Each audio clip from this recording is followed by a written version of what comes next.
If you think about it, there are some things in this world that aren't meant to be scary, but most often they are. Take Candle Cove for instance. The guy who created the show seemed like he was trying to make an innocent enough children's show. Creepy, but innocent. I have a bit of a history with that damn show. Here it is. June 24th, 2010. I'm trying to find out more about Candle Cove. I know it exists because I watched the first 3 episodes, but got bored after the 5th one. I heard that it was getting a new season, and I remember the show. I remembered it as the pirate show, and my parents thought it was weird that I would stay up until 5 in the morning, waiting for nothing but static to come on. I didn't know if they were messing with me or not, because Candle Cove is definitely not static. It's something more than that. Something terrible. June 25th, 2010. After writing that first entry, I decided to dig up some news about Candle Cove, possibly even find episodes. I was on the internet at about 12 midnight when I received a text message from somebody with a name like 01001101, etc., etc. This message said, when decoded from binary to text, meet me. Meet me. What did he mean, meet me? Was I supposed to meet whoever this was somewhere? I don't know. June 26, 2010.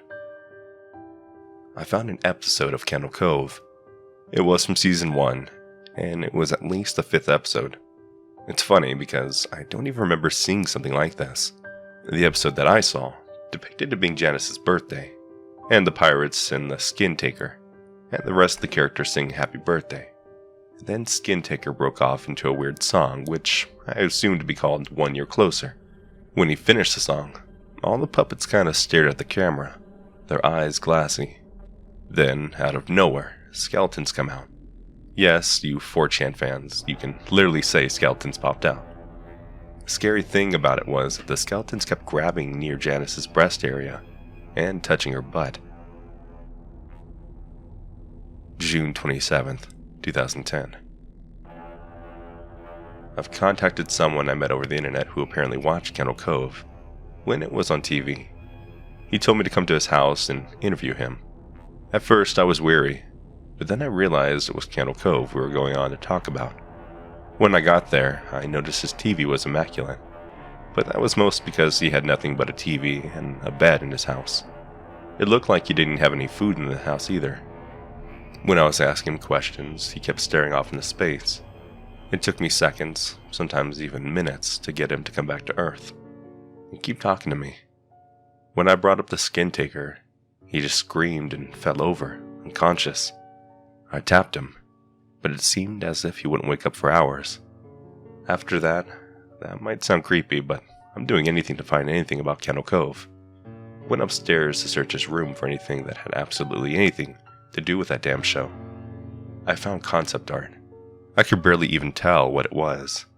There was also a note that I'll read from the guy who lived across the street from me when I was younger, who I will describe better in the next entry.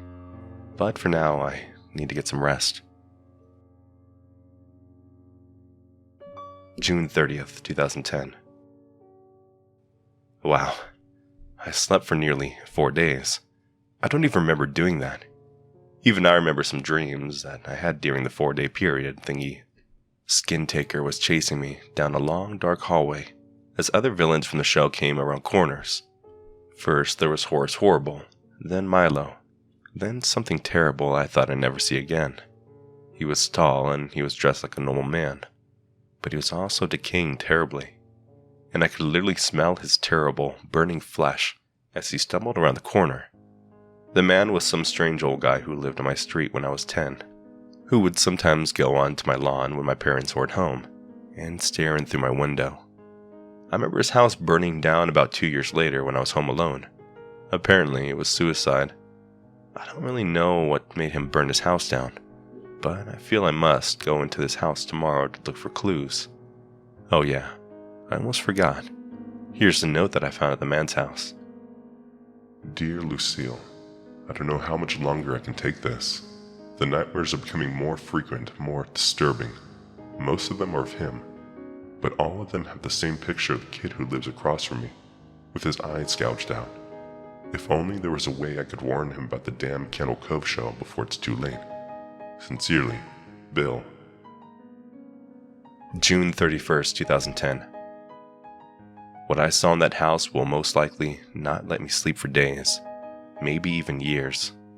The house was nothing but a patch of dirt now, but I dug into the dirt as soon as I hit something. The material scraped against my fingernails. As I took the packed dirt off the top of it, it was a note. It reads, "Percy was a pirate. He was the greatest one around. Percy was a pirate. He never wore a frown. Until one day Mr. Skin Ticker came to town. He took all the childrens down to his workshop, where he could chop and sew skin to his new cape. Always looking for new children to rape. This is getting disturbing." July 1st, 2010. I'm regretting getting involved in this. Every time I get home from school, I swear I can hear screams of those poor children. Their skin ripping from their flesh, being taken off their bones and stuck onto the skeleton man's cape. I'm ending this for now, and I thank everyone who helped me for the help.